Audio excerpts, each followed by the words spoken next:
Good afternoon, Knicks Nation. Today is Wednesday. It is the 10th day of August 2022. I hope that this day finds you safe and healthy. And I hope that the needs of you and your family in terms of food and shelter and clothing, as well as health, are being met. Blessings upon those that work in the healthcare field, along with the first responders who every day have one purpose: to save human lives. Blessings also upon those that work as far as picking up garbage, and also those that make deliveries for our convenience. Double blessings on the men and women that are trying to help rescue, deliver, and recover the teenagers and the children who are the victims of child molestation and pedophilia, as well also as victims of prostitution and child prostitution, the victims of pornography and child pornography, as well as the victims who are victims of sex slavery and human trafficking. And double curses on the perpetrators, the profiteers, and those sexual perverts who are out here trafficking in this human misery. Finally, blessings upon the homeless. There are nearly 600,000 men, women, and children on the streets of the United States of America, and millions around the world in similar or worse conditions, and blessings upon them, for theirs is the kingdom. One thing I want to say before we get started today's video: if you are a person that thinks I talk too much in the beginning of the video, don't watch and don't comment, because I find it offensive if someone thinks that it's a waste of time to offer blessings. So I won't stop doing it, and most of Knicks Nation is with it. But if you think it's offensive and you comment about it, I'm going to block you from coming on my channel, because I find that to be really disrespectful of what I do and believe. So let's move on. Before we get started, really the issues today I want to discuss, one of the media whispers we've been hearing, and unfortunately some people have been buying into it in Knicks Nation, is that Mitchell Robinson's contract and Jalen Brunson's contract are somehow considered expensive. I want to show you why that's not the case. But before I do, I want to get into a little bit about Quentin Grimes. Now, in terms of Quentin Grimes, we've seen now he's just finished his rookie year. And from the time he come to Summer League when he was drafted a year ago, through the season and now, we've seen flashes of what he can become. And this is the thing that many people don't understand. That is called development. Not everybody comes into the NBA and averages 20 points a game. Most players, even great players, come in and develop over time. Okay, they develop some longer than others. There's been some players, like you get to the third year, the second year of a Michael Jordan, or you get to the second year of a Magic Johnson or a rookie Magic Johnson. That's a real rare thing, to have players come in and dominate from their rookie year. It's not something you would get in the NBA all the time. It's very rare. And that doesn't even, if they don't do that, that doesn't mean that they won't become great players later. There's been a number of players that took a couple of years to develop, like a Chauncey Billups, a Mitch Richmond, or Chris Mullin, that took time to get their games adjusted to the NBA. And when they did, they became, really, really good, and oftentimes great, like a Bernard King, even coming out of Tennessee, playing first for the Golden State Warriors before he went to the New York Knicks. By the time he came to the Knicks, he was a fully developed product. Golden State was still developing. And so most people don't take that into consideration, the development process. A guy like Quentin Grimes, what you want to see is some basic things. Can he play in the NBA? Answer is yes. He can play in the NBA. He's an NBA level player. Not everybody is, okay? There's some players that are just, Jimmer Fredette comes to mind. He comes to the NBA, and it shows he's just not an NBA player. He keeps trying to make it, keeping his dream alive, but he just cannot get his jump shot off against NBA competition. He's not quick enough to get it off. He cannot play NBA level defense. Therefore, altogether, he's not an NBA player. It's hard for people and then players themselves to accept that because you don't want to kill somebody's dream. But the first thing you have to look at in a hard sense is, are they NBA players? Can they play in the NBA? And Quentin Grimes is an NBA player. He can play in the NBA, period. He has enough quickness. He has enough strength. He has enough basics. He can get a shot off. He can guard to play in the NBA. So now the next thing you want to know is how high can he go? How high can he go? And this is very difficult for anybody to pinpoint. Okay, it's very difficult. Sometimes, like with the Chauncey Billups, I like to use him as an example because he had 1 foot out the league. When he got drafted at the University of Colorado, he was struggling in the Boston Celtics system. He was struggling in the early years of his professional career. It wasn't until he got under Larry Brown in Detroit that all of a sudden he became Mr. Big Shot. He became, playoff MVP. He developed, and now of course he kept working really hard. In order to even play in the NBA, you have to be a really good athlete and an exceptionally good basketball player. And so sometimes guys develop later and slower than other times. And so it's hard to tell how good a guy is going to be. I've heard some of you mention Klay Thompson as a comp for Quentin Grimes. Now, I don't want to say what Quentin Grimes will never be because you just don't know. I remember Klay Thompson when he was at Washington. I think he was Washington State. I can't remember it, but he was one of those two schools. And I remember watching him as a freshman there. And you can see he had the makings of a great shooter. He was a really good shooter in college. And he didn't seem like he had much else to his game at that time. There is no way I would have been able to tell by seeing him as a freshman in college at that time that he would become an all NBA level defender, one of the greatest shooters from the two guard position in NBA history. There's no way I would have been able to tell you he'd be a guy that could score 30 in a quarter, but he's hard work and his development came along and all of a sudden here we got him. Now here he is. So with Quentin Grimes, we don't know if he can become that or not. We honestly don't know. People can say he's never going to be this or he's going to be that. We don't know. But we do know he's an NBA player. He's got potential as a spot-up shooter and as a playmaker. And he can already play high-level NBA defense. He can already do that. So in his first year, we've seen all that. So because of that, a guy like that becomes valuable because this is the very definition in the NBA of upside. So he has tremendous upside in that he's going to get better. We just don't know how much better he's going to get. Right now, I feel like you could slot him in at the 2 spot for the Knicks, and he can be a spot-up shooter and a better defender than Evan Fournier right now, okay? We don't know how much better. Is that his ceiling? Don't know. Can he get better? Don't know, okay? So he can become, as he is now and not get any better. And he'll be an NBA player, maybe not an all-star, but he'll be an NBA player, a solid NBA player.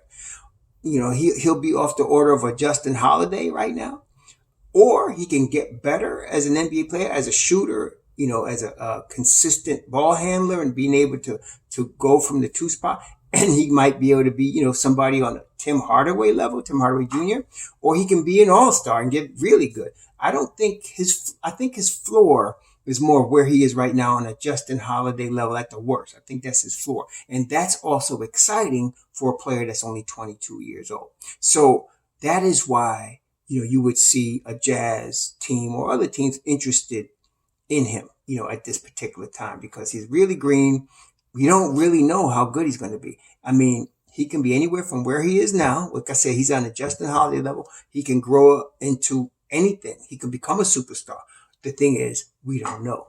Okay, we just don't know. So that's why you hang on to a guy like that because his floor, you can actually put in the starting lineup, with his floor. Whether he'd be great at that position or not, we don't know. But you can put him in the starting lineup now. He's going to defend at an NBA level, at a high level, and he's going to be able to hit spot up jump shots. So that's why he becomes very valuable. And that's what development is all about. That's why you get, a coaching staff that will develop him, that will work with him on his jump shot, work with him on his moves, work with him on his footwork. Okay. And so not only the coaching staff, but now you've added a Jalen Brunson to that mix. one, like I said, Jalen Brunson come out of the DeMar DeRozan school of footwork. His footwork is tremendous. And so you got him on the team that's going to help a guy like a Grimes or anyone else. But we're talking about Grimes now with footwork, help a guy with like a Grimes on using craft to get to the basket, using craft in his game. So we don't know how high he can go. Some people see Klay Thompson, some people see nothing, some people see anything in between.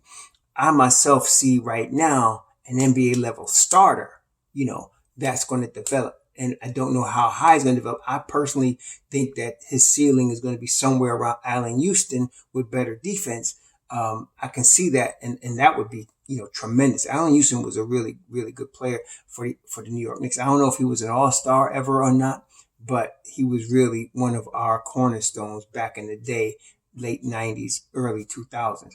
And so I can see Grimes becoming that. Now, if he becomes better than that, hey, all the better. All the better. I don't like setting myself up for failure, with guys like I thought Frank Ntilikina was going to be all NBA defense. What I didn't take into consideration, what I learned about Frank Nitty, he's injury prone. And some people were calling him injury prone, from his rookie year. I didn't want to, do that in his rookie year. I wanted to wait and see, but I noticed that at key times when he would get opportunities to show what he had, he would get hurt. Usually the groin or something with his knee or something. That tells me he was, unfortunately, what fit the stereotype, a soft French player, soft European player. So with high IQ and can play really good defense. I saw his footwork and thought this guy has real potential on the defensive end. I thought his shot would come around. But then again, like I said, I was wrong. He's injury prone, and that has held back his whole game. He has never become aggressive like I thought he would be on the offensive end to learn to become more aggressive. But that's an example. You just never know on a development level what you're going to get. You try your best to study a player, and that's what I try to do myself. And I'm not even a pro, but studying the footwork, studying the hip movement, studying the IQ, and seeing what you have and the young ages of a guy like that, like an RJ Barrett. RJ Barrett, like I said, I still feel a better version of Jimmy Butler. Going to be bigger, stronger, going to have a better three-point shot. Going to play everything else just like Jimmy Butler, except I think he's going to be a better player than Jimmy Butler. And that's saying something because Butler is an all-star level player. So that's how high I am on RJ's upside. So that being the case with Quentin Grimes, that is why Utah is wanting him so badly. Also, the same with Emmanuel Quickley. Now with Deuce McBride, the reason, I mentioned him in trade talks with Utah is because of his salary. But I don't think Danny Ainge would want him because he's more of an unknown. Whereas an Emmanuel Quickley and a Quentin Grimes, you have a floor with them already. You have a floor with them, an NBA level floor that you can work with. So like I said, if Quentin Grimes is no more than what he is right now, you can start him. Okay. At very least, you could bring him off the bench, but he's an NBA level player. You're not getting ripped off, and he's on a $2 million salary. Same with Emmanuel Quickley. Okay, you can bring him off the bench. You can start him. He's already shown to be an NBA level scorer with improving defense. He can spot and play spot minutes at the point guard position. His vision, court vision is not as great as you might want for a point guard, but he can certainly score. So you know what you have as our NBA floor. You already have rookie contracts with these guys, and you don't know how good they're going to be. Those are very valuable pieces in the NBA. Because you just don't know what you're going to be. You know they're already at their floor and they can only get better or remain the same. So that's what you're looking at in terms of value with the Quentin Grimes. Now, with regard to, let's look at the three. I wanted to compare three contracts: Julius Randle, Jalen Brunson, and Mitchell Robinson. There were people that were trying to imply that when Mitchell Robinson was looking at $15 million a year, that was too expensive. I thought at the time it was a ridiculous take, and I still do. Right now, Mitchell Robinson is the 81st highest paid player in the NBA. There are 80 players that make more money than Mitchell Robinson. But if you wanted to even break it down further, I looked at the centers, and Mitchell Robinson is the 12th highest paid center in the NBA. Now, one thing that the Don is doing now with these contracts, with Robinson and Brunson, and probably going to see with RJ. He's starting the contracts at the highest level and then letting the contract shrink as time goes on. So Mitch Rob has a $60 million deal and is at $17 million this year. The fourth season is $13 million. See, so he's about right now 12%, 13% of the roster of the salary cap. But when you get to his fourth season, it shrinks to about 9 or 10%, which means the salary cap grows. You gain more cap space during the course of the contract. I think it's brilliant. And so right now, as the 12th highest paid center, let's look at the 11 guys ahead of him. Rudy Gobert is the top paid center at $38 million. Rudy Gobert played with Donovan Mitchell. He's also played with Mike Conley. He played with a bunch of guys that can get in the basketball, see the floor, high IQ guys. Karl Anthony Towns is the second one. He's played with D'Lo, a real point guard. Okay. Then you got Joel Embiid. He's playing with James Harden, a real point guard. He's playing with Tyrese Maxey, a point guard that can play either guard, get him the basketball. Also, Nikola Jokic, well, he's an exception, but he's also playing with Murray, a point guard, but even not. He's like a point center himself. He's an exception rather than the rule. DeAndre Ayton, enough said, he plays with Devin Booker and CP3. Al Horford plays with Smart as his point guard. Then you have Nikola Vucevic, who plays with Ball as his point guard. You have Jarrett Allen, who plays with Darius Garland as his point guard. You have Clint Capella. He plays with the Leprechaun. And before that, he played with Harden as his point guard. Clint Capella makes $18 million. He's the 9th highest paid center in the NBA. Steven Adams plays with John Morant. Enough said. Okay. Then you got Miles Turner, who's now last year played with Halliburton. Before that, Brogdon. Okay. He's paying $17.5 million. Who has Mitchell Robinson at the 12th spot played with as the point guard? You want to say Alec Burks? You want to give it a left? Alec Burks? Okay, seriously? Okay, how about Elfrid Payton? Elfrid Payton at least played defense, but only one guy he looked for. Everybody knows that in New York. He only looked for Julius Randle. Okay, that was the only guy he was looking for. So you're talking about a guy that's played 12th highest player as far as centers, 81st highest player in the NBA. And he's only played with no point guard yet. Whereas everybody above him has played with a point guard. Okay, wait a minute. Yusuf Nurkic is below him. He's the next guy. He's playing with Damian Lillard and CJ McCollum. Okay, really. That's real deal right there. Okay, so what I'm saying to you is not only is the contract cheap, it's a real value because see, when you look at how Jared Allen got $100 million deal, he was playing with D'Angelo Russell and then Darius Garland. Okay. That's how he got $100 million. All right. You got Vucevic he was playing before in Orlando, but then he came to Chicago with Ball and he had, $80 million, $100 million, something in that range. Al Horford. Okay. He playing with Smart. He was in Philly, before that. He played with real point guards. He got $26.5 million. Then, of course, Ayton's playing with CP3. So you see what I'm saying? What I'm saying to you all is if Mitchell Robinson is as good as I believe he is, and he's playing with the semblance of a point guard, at least a real point guard in Jalen Brunson, he would be worth between 80 and $100 million. You got him for 4 years at $60 million.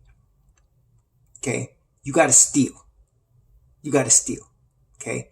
And yes, he needs to improve his game. He needs a jump shot, whatever. As he is right now, one of the top end defensive players in the NBA, you got to steal. Okay. And he's never had a point guard. See? So not only is the contract a steal, it's cheap. Okay. All this talk about him being, expensive is ridiculous. It's absolutely ridiculous. If you're in Knicks Nation, you should understand it. Okay. But now let's talk about Jalen Brunson, the $100 million man. By the way, the Jalen Brunson contract, I'm really expecting to be something around what RJ gets. Jalen Brunson got $104 million. His first year is about $28 million. He's the 14th highest point guard in the NBA. Okay, there's 14 point guards above him. Okay, and so Jalen Brunson at 14 highs at 27, 28 million. Not only that, his contract starts at 27.7 and goes down from there. So that in his fourth season, it's like 24 point something. Let's call it 25. So his contract also shrinks. In terms of overall contract, right now, Jalen Brunson is the 46th highest paid player in the NBA. 46. That means he's got 45 players being paid more than him. He's a starting point guard in New York, playing in Madison Square Garden. He's the 46th highest paid point guard. Okay, and I'm looking at a $133 million salary cap right now, and it's scheduled to go up, but I'm using 133 as the base. Right now, he's about 20% of the cap, and it's going to shrink to about 18% in his last year, even less if the cap goes up. Okay, so right now, the New York Knicks have Jalen Brunson. They're going to have RJ, who'll probably get a similar deal to Brunson. I can see him getting in that 104 range. And then you got Mitchell Robinson. Those of you now, Julius Randle is different. Julius Randle, his contract starts this year, and it starts at 23 million. Am I not? Let me look this up. Yes, almost 24 million. And he's got 4 years, and his base is 106, 107. It could go up to 117 if he meets certain incentives. He may or may not. So his contract, though, increases. It starts at 23, 24, and ends up being later at 29. In terms of money, think like the Don thinks. He signed 2 cornerstones in Brunson and Mitchell Robinson to contracts that decrease over time. Julius Randle's contract is half of what he was eligible for. Remember that. He was worth 200 million. 180, 200 he could have got. He got 100. And it increases over time. That's a contract that probably gets moved if you're a cheap dude like Rose, like Leon Rose. That contract is moved. Matter of fact, when you look at the Knicks contracts as a team, when you look, and I'm looking at Spotrac, by the way, if you wanted to know where I look at Spotrac.com. When you look at the Knicks contracts, you got Brunson, Randle, Fournier, Mitchell Robinson, Derrick Rose. Those are your highest paid players. Now, Mitchell Robinson's 17 million, then Brunson's 28, 27. The other two, Randle and Fournier, I'm telling you, don't be surprised if they get moved. Okay, Fournier's at 18 and 18 pretty much for the next 2 seasons. He's at 18 and 18, 36 million over the 2 seasons. And then you got Grimes in a rookie contract that, like I said, could step in and play that position. Money-wise, it's a no-brainer. You move Fournier and you put Grimes in there. You try to get an expiring deal for Fournier, Russell Westbrook. And then you move on with life, and now you got a cheaper deal. Or you have Julius Randle, and you move him and get an expiring contract, Russell Westbrook. And you have now gotten rid of long-term deals, and what you have after that. Derrick Rose is expiring at the end of 2022-23. You have Isaiah Hartenstein, who's only on the books for $8 million per on the next 2 seasons. You have Cam Reddish, who is expiring at $6 million this year. You can offer him the qualifying offer. You can cut him. You can trade him. But right now, he's $6 million on your books. You got Obi Toppin in his 3rd season at $5 million. You got Quentin Grimes in his 2nd season at $2 million. You got Jericho Sims in his 2nd season at 1.6 and McBride at 1.5. So and the thing is about these young players that we should understand in Knicks Nation is they're much better than most of the media and national news that are biased against the Knicks understand. Obi Toppin is a talent. He's a real talent. And so is Quickly, so is Grimes, so is McBride, so is Sims, so is Reddish. All of these kids can play. And if you give them minutes, they'll show you they can play. The only difference is we don't know, like, if they're injury prone or not, because they haven't gotten that type of minutes yet.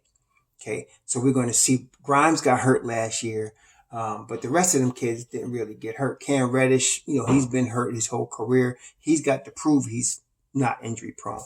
And so, as far as contract, you move Randall and Fournier, and you can even move Derrick Rose because he's expiring. But you got rid of all long-term deals. You now put in a R.J. Barrett at $27 million, and you take on a Westbrook's contract, and you cut it, and you get that money, and you now are not only under the cap, you're well under the tax apron, and you have lots of room to pounce on other opportunities that may come next year or the year after. That's how you manage a cap. And so the Don has managed this money situation fantastically. Somebody might ask, well, why did he sign Randall to an increasing deal? Remember, it was half what he was eligible for. It's a movable contract with the idea that you drafted Obi Toppin and he's your future.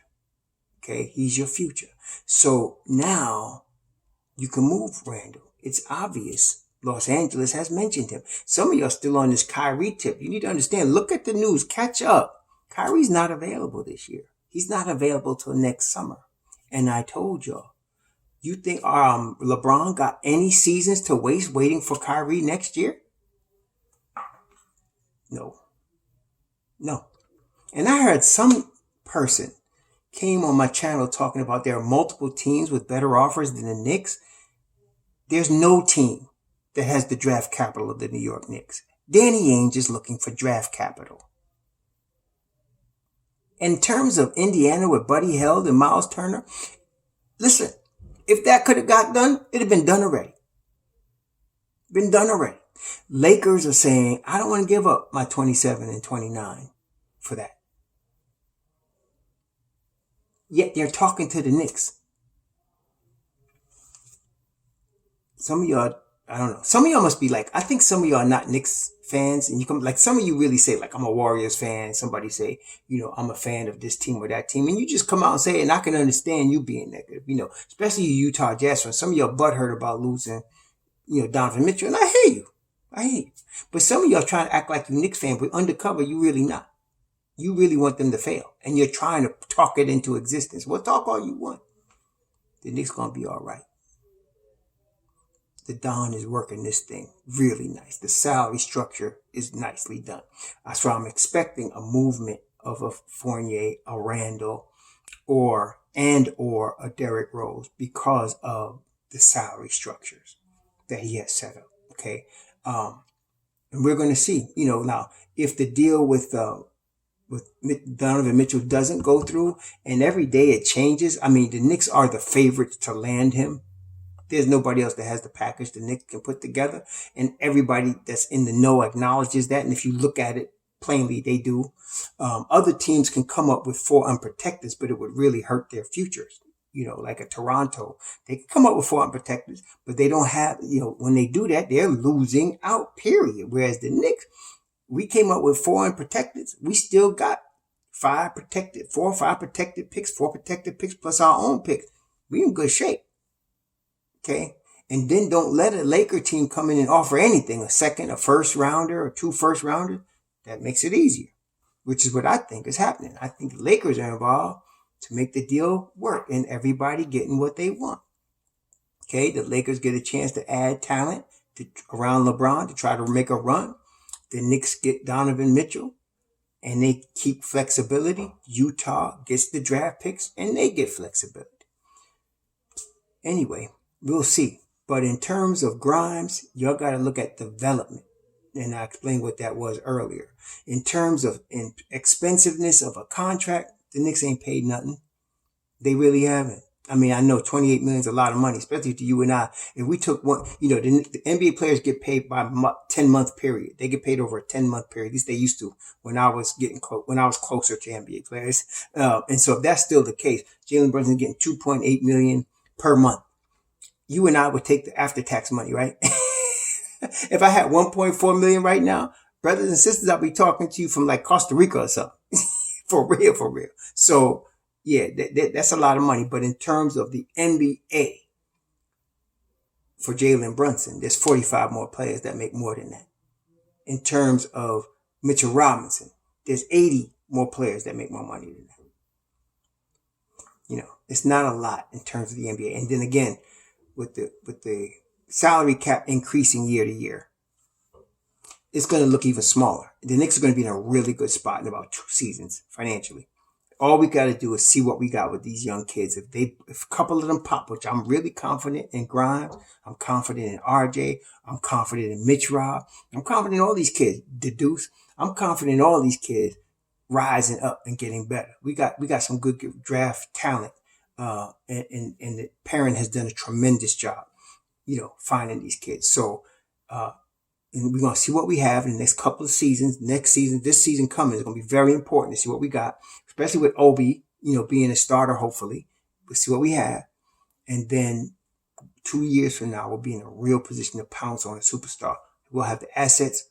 We'll have the talent ready to go. Okay. We'll have the room, the salary room. So stay tuned, Knicks Nation. We're in good shape. And, don't buy the hype about it being expensive or, Grimes, blah, blah, blah. Now, I'd still trade him to get Donovan Mitchell. But he's valuable. I don't want to lessen. That don't mean he's not. He's very valuable. That's why they want him. Okay. So let's see what happens. We're going to find out soon. Enjoy your Wednesday. Sure.